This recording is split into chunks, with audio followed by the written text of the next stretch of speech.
heart of Pittsburgh, Pennsylvania, Patricia Meehan was born to Dolly and Thomas Meehan. Her early years took place in the Steel City until her life journey took Patricia through the landscapes of Oklahoma City, Oklahoma. Here, amidst the echoed halls of academia, she delved into the study of early childhood development, a path seemingly leading toward a career in daycare. However, destiny had other plans, and in 1985, Patricia made a daring choice that would alter the course of her life. Patricia decided to leave college and move to Bozeman, Montana, embracing the role of a ranch hand. She had traded the familiar for the unknown, citing an unspoken love for animals as the catalyst for her profound career shift.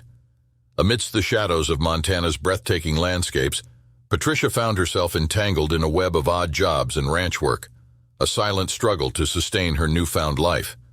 In this solitude, her landlord became the last known observer of her presence, noting Patricia was unusually restless and that she seemed hyper. We arrive at the precipice of the mystery we are talking about today. The date was April 19, 1989, the eve of her disappearance. Patricia reached out to her father in Pittsburgh, a voice strained with the weight of stress and a desire to return home.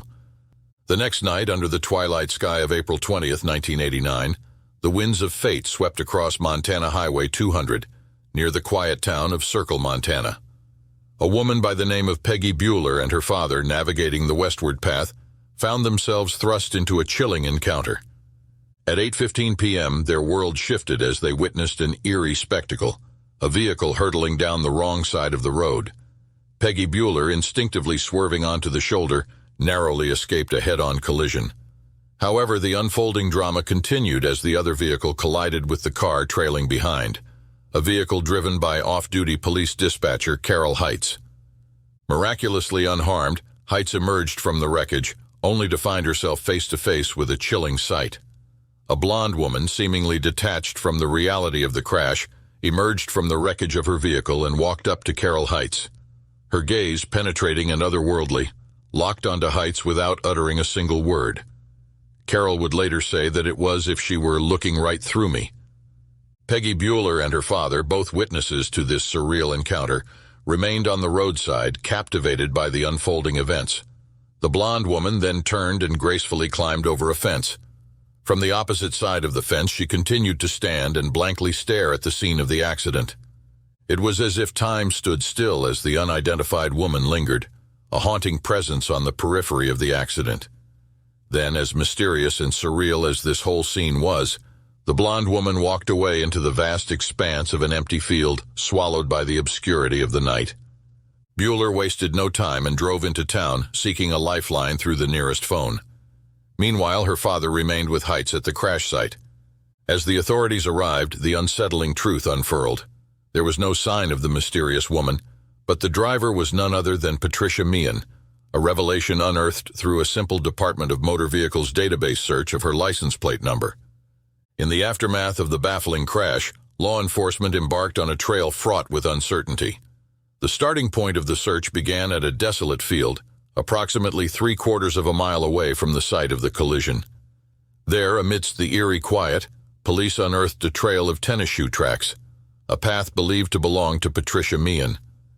Following the traces until the early hours of April 21st, the imprints, seemingly leading to answers, ultimately vanished into the unforgiving terrain, leaving behind an unsettling void.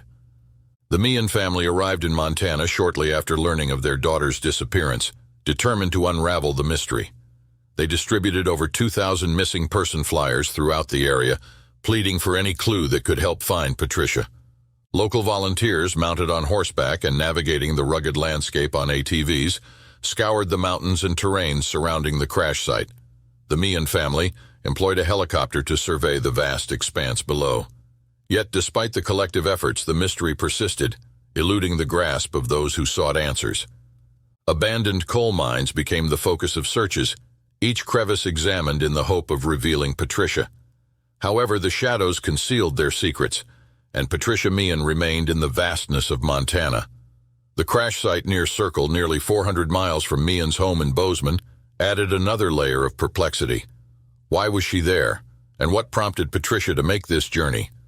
Law enforcement and the Meehan family alike found themselves grappling with the absence of explanations. Without any concrete leads, police initially theorized scenarios. Did Meehan hitchhike away from the scene, or did she vanish in the unseen confines of a hay truck that was parked nearby? The theories, though plausible, lacked the support of reported sightings, leaving the mystery to deepen. Amidst the uncertainty, fragments of Meehan's life hinted at a deeper complexity.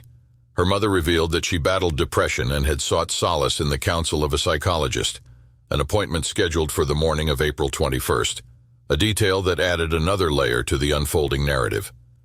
As the search continued, a peculiar artifact emerged from Meehan's belongings, a roll of film which was consequently developed by her family. On the roll, a self-portrait of Patricia captured in front of a mirror. In the wake of Patricia Meehan's mysterious disappearance, a multitude of sightings emerged. Over 5,000 reported sightings, painting a portrait of a woman who seemed to traverse the continent, leaving whispers of her in her wake wherever she went.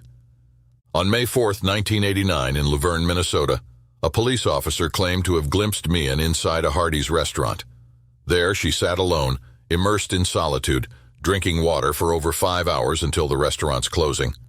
When questioned, the woman refused to provide her name, only offering cryptic details, first saying she was from Colorado, then Israel. Then, on May 5, 1989, there were two separate sightings, one in Sioux Falls, South Dakota, and the other in Murdo, South Dakota.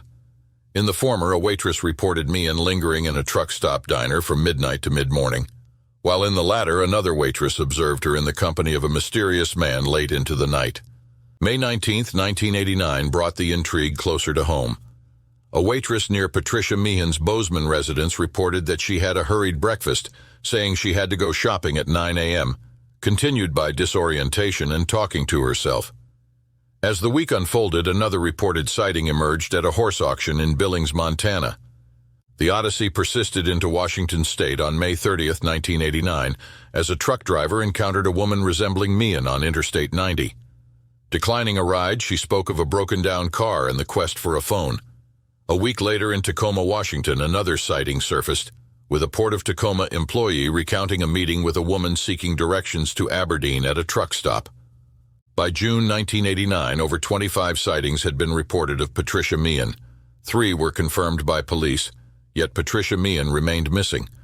The Pacific Northwest became a canvas for sightings of Patricia, with truck stops between Montana and Seattle becoming the stage for numerous alleged encounters.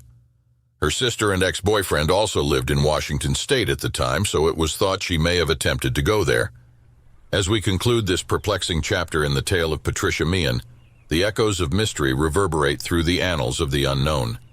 From the desolate fields near Circle, Montana, where tennis shoe tracks vanished into the terrain, to the countless sightings that painted a spectral silhouette crisscrossing the continent, Patricia's journey remains elusive.